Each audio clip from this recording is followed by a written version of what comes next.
Hi again, everybody. I'm Adam Krueger, joined alongside Phil Bergman here at day 2 of Big Ten Media Days in Chicago. And on day number 2, one of the big headlines, Iowa speaking, Coach Kirk Ferentz expecting big things, even though he loses a few key pieces to his puzzle. Yeah, obviously 2 first-round picks in T.J. Hawkinson and Noah Fant, the Omaha native, at tight end. But he says that they have a lot of depth at that position, and obviously tight end at Iowa historically, they do a great job of finding new pieces. And Nate Stanley's a pretty good quarterback as well.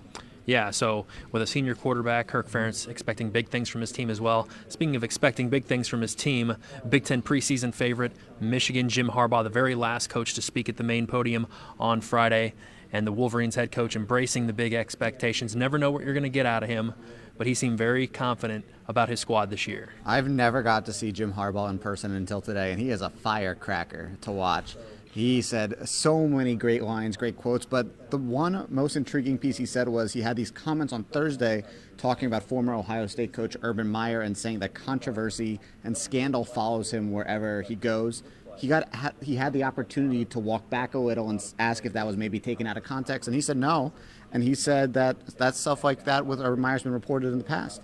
Other coaches speaking on Friday, Wisconsin's Paul Chryst, pretty coy when it came about his quarterback question, but very, very complimentary of Jonathan Taylor, who's been their workhorse the last couple of years for the Badgers. Should be interesting to see how Wisconsin responds to a not-so-great season in their expectations. Yeah, Wisconsin looks great, and also Northwestern looks great. I thought Coach Fitzgerald gave some great answers to that team, and he kind of likes being a little bit of an underdog this year, even though they won the Big Ten West last season. He thinks that this is a good Wildcat team they have. Yeah, Pat Fitzgerald making numerous jokes on Friday at the podium. Very, very early on Friday, pretty much livening the crowd a little bit, saying, no one's picked, it's good not to have all the attention on you, even though they are the defending champs. So Pat Fitzgerald making a few jokes along the way, and also James Franklin was up there. And James Franklin, what stood out to me was the most interesting thing he had to say was about considering possibly realigning the Big Ten divisions. They've already done that once since Nebraska joined the Big Ten. I don't know if it'll happen again. I guess we've heard about this a couple times now, Phil.